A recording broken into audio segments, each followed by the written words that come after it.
I spent 6 days in Panama. Now look, this country served as a bridge for me. Geographically, it separated my North American life, from living in Miami, to my South American life, moving to Medellín. It was truly the connector.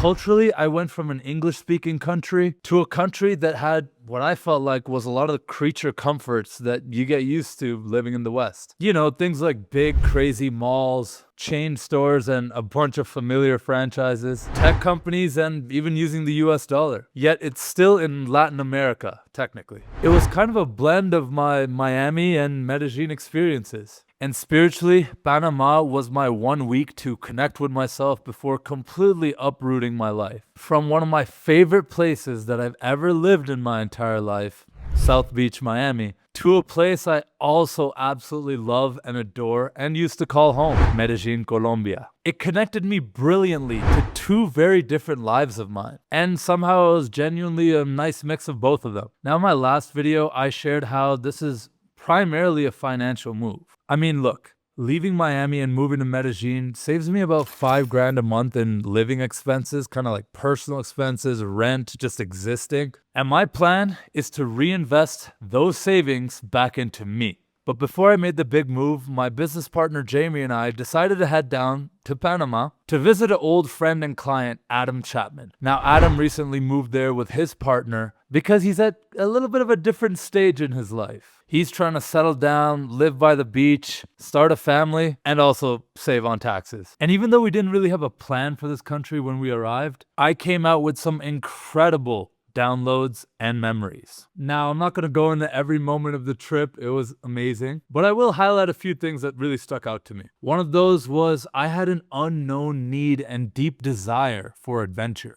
I had no idea how much I actually really needed nature. And boy, did we get a lot of that. Between the beautiful beaches, which I didn't even know Panama had like that, the really cool forests and vegetation and all the nature and plants that came with that, all the cool animals like iguanas and gators and that type of thing. And there was this one experience that made this so clear to me. So basically, one of the days we decided to book this tour, which I thought was just gonna be going and looking at some waterfalls a little bit off the beaten path. So we pulled up to the spot where they had these insane ATVs and basically got all kitted up and ready to go. And man, what an experience that was. I had no idea what I was signing up for. I thought it was just going to be like a couple hours. We go look at a waterfall and we get out. Bro, when I tell you, first of all, I've never been on like a four-wheeler ATV like this. And man, we were ripping through this crazy terrain. It was such a cool experience unplugging, going through these insane trails, up a mountain, through some amazing lush trees and forest, getting stuck along the way. Yes, that did happen. Basically, there was this pothole and I was trying to power through it up a hill. I guess I shouldn't have powered through it, but basically, they had to do surgery on the vehicle midway through. Luckily, the boys pulled through and fixed it, and we were on with the journey. But man, it was just such a cool experience, unplugging, being off my phone for a second. We visited this beautiful little town, and I just felt these goosebumps. So I felt so like kind of unplugged and with nature. And again, going back to the kind of the whole spiritual aspect of all this, I feel like I needed a little break. My nervous system has just been going so crazy the last couple of years with everything going on. As an entrepreneur, you don't really take many vacations. It kind of feels wasteful with your time. There's so many things you could be doing to continue to push and grow. So this day, as much of an adventure and an amazing time it really showed me that I had a need for something like this. And it even showed in my sleep score. I had a boost in my HRV of like around 50 points. That doesn't happen ever. So that was just an epic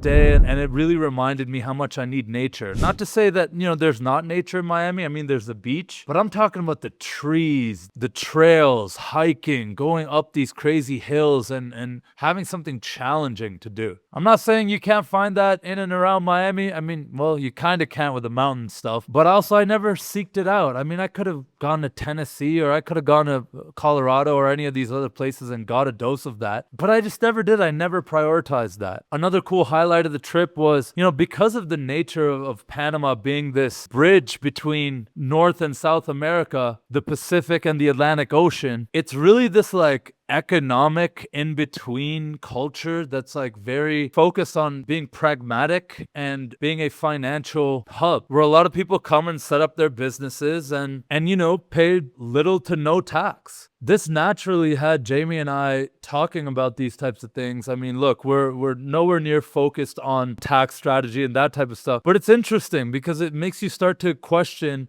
financial structures and the future. And, when we want to settle down in our own lives and, start our own families, have kids, that sort of thing, what kind of future do we want to set up for them? Adam and his partner are staying in this really, really beautiful, almost resort style community living where there's so many young families and kids, and there's not a nightclub to be seen. There's just a bunch of tennis, paddle, private schools, golf courses, daycares, all the types of things that you'd want for your kids to grow up in. It was just interesting to start to think about a future and remove ourselves from constantly pushing and building a business and focusing on the immediate term. We finally got to think about the medium and potentially even long term, what we want out of our businesses and our lives. Another cool thing was I recorded my fourth podcast with my buddy Adam Chapman. He was one of the first people to really believe in me when I started my podcast. He had reached out and we had this iconic coffee that I remember to this day at a Bridgehead in Ottawa, Canada. And I was still working my 9-to-5 job and I told him I really wanted to start my own business, and he's always been a couple years ahead. And what I mean by that is, he started his business a few years before us, and I've always looked up to him as someone who's done amazing things in business, in entrepreneurship, in building a team, in starting multiple companies and scaling them up. And why I say it was our fourth podcast is one of them never got to see the light of day. And, I won't get into why, but, that episode did not get released. Love you, chap, but man, I'll never forgive you for that one. And yeah, no, I'm glad we got to shoot an amazing episode. And it's something that I always want to do with my content and my podcast is like the people who are closest to me, I want to evolve with them. And I want to look back at these episodes, if and when I have kids one day. It's like, hey, look, that's Uncle Chap. Look at his growth from, the first episode to the 10th. That's just really cool to me, and I've always wanted to document my journey, and that's why I'm making videos like this. Then there's some obvious other things that was just really cool to me. We were in one of the most expensive places in Panama, I'm not gonna lie, and still, the coffees were noticeably cheaper. Everything seemed reasonably priced. We got a sandwich for $5. In Miami, that same sandwich would have been $22, plus 18% auto gratuity, and they have the audacity to flip the iPad back towards you to tip on top of that. No, it was really nice to not have to pay insane amounts of money for just basic things. Living in big cities like Miami, New York, you kind of forget what normal price things are. And mind you, this was still expensive for the country that we were in. So overall, my soul was more calm. My nervous system was getting a little bit more regulated. And my HRV showed that. This was a physiological sign of my health getting better. And then on a spiritual note, that's the universe telling me, you're on the right path. And the whole thing just calmed me down and made me feel like I'm not running on 10 all the time, redlining my engine. And then I did have a couple little nights out. I had a couple of drinks. I had some fun. Jamie and I did spend a couple days in Panama City. I mean, I'm not going to lie to you. I don't want to offend anyone here, but Panama City was not it. I just found it so boring. Just a super corporate metropolis. Didn't even have a unified city center. But we did find one cool area, which kind of made it feel like we were in Europe. We did dinner there one night. Yeah, and overall it was kind of cool to open up the door to kind of being a digital nomad again. Now, the past however many years, I've kind of really shed that label, that identity. I don't really like the concept of digital nomading. I don't want to live out of a backpack, I like a little bit of permanence. I like having a spot that I can kind of call home. I like having a home base. However, that adventure, that spark, really showed me that actually I'm pretty excited to be traveling again. But this time I'm not doing it out of a backpack. I am going to do it a little bit more bougie. I'm going to pay to get my laundry done type of thing. I'm not going to stress too much about cooking all my own food. And I'm going to invest in,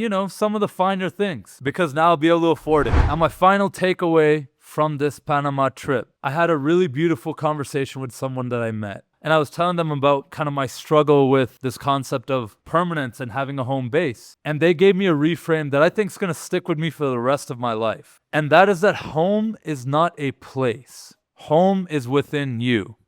And at risk of sounding like a 45-year-old woman, home is where the heart is. And for now, I am in my new home in Medellín, Colombia. That's where I'm recording this video right now. But I'll share more about that in the next video. So if you enjoyed this type of content and even potentially want to start making content like this yourself, head over to putoutcontent.com, get in touch with me, and I'd love to help you out make that dream a reality. But for now, make sure to hit subscribe. If you've watched this all the way through, maybe leave me a little comment. This is another episode of Radical Transparency. Just remember, it's not that deep, baby.